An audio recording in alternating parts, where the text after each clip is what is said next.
नमस्कार, मैं Shrimati Jayashree Ghosh. Special education की वीडियो की श्रृंखला में ये मेरा 53rd वीडियो है।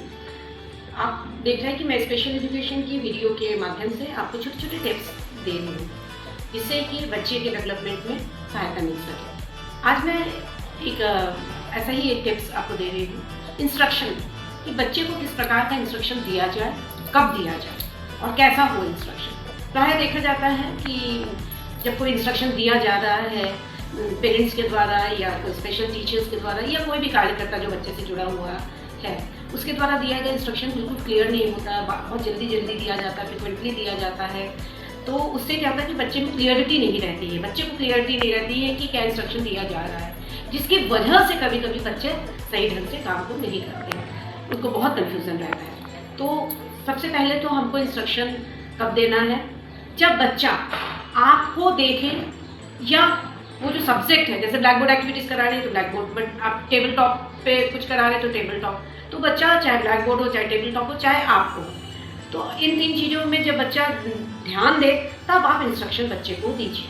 बच्चे का इंस्ट्रक्शन देने के लिए आप उसका अटेंशन अपनी तरफ लेने की कोशिश करिए, मतलब जब बच्चा आपको अटेंशन दे तो वो आप इंस्ट्रक्शन दें। दूसरी बात ये है कि इंस्ट्रक्शन बहुत छोटे शब्द में होना चाहिए।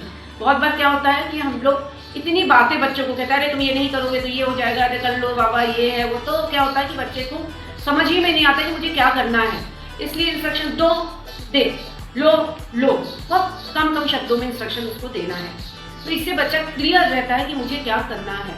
बच्चे को बहुत सारे वाक्य में बोल के कोई फायदा नहीं, क्योंकि बच्चा उतना लैंग्वेज को समझता ही नहीं है। वो जब लो तो नहीं समझता तो उतनी चीज़ें क्यों समझते हैं, आप बोला जा रहा है। इसलिए कम शब्दों में दीजिए, जो ज़रूरत हो उतना इंस्ट्रक्शन दीजिए। और तीसरी चीज़ ये है कि एक इंस्ट्रक्शन देने के बाद थोड़ी देर रुकिए। क्या होता है कि बच्चे ने नहीं किया, बच्चे का जो प्रोसेसिंग है वो हुआ ही नहीं, और तब तक वे फिर से एक इंस्ट्रक्शन, फिर से एक इंस्ट्रक्शन, फिर से एक इंस्ट्रक्शन, इसमें बच्चा कंफ्यूज हो जाता है। और ऑटिज्म में तो और ये कंफ्यूजन क्रिएट करता है कि वो ब्रेन तक पहुंचने से पहले दूसरा इंस्ट्रक्शन चला जाता है, तीसरा इंस्ट्रक्शन चला जाता है, चौथा चला जाता है, और हर बार आप अलग अलग इंस्ट्रक्शन दे रहे हैं। तो अलग अलग इंस्ट्रक्शन भी मत दीजिए, जो आपको कराना है सिर्फ वही इंस्ट्रक्शन दीजिए। आप उसके लिए पहले से वर्ड चयनित कर लीजिए कि मुझे क्या करना है, और आप बहुत फ्रिक्वेंटली तुरंत बच्चा नहीं है तुरंत इंस्ट्रक्शन मत दीजिए। थोड़ा पॉज दीजिए, बच्चे को थोड़ा समय दीजिए, उसके ब्रेन को समय दीजिए कि वो ऊपर तक, वो ब्रेन तक उसके इंस्ट्रक्शन पहुंच के उसको फॉलो अप करने के लिए तैयार है। ठीक है, तो आशा करती हूँ कि आप इंस्ट्रक्शन देने के समय इन सब चीज़ों को ध्यान में रखेंगे। धन्यवाद।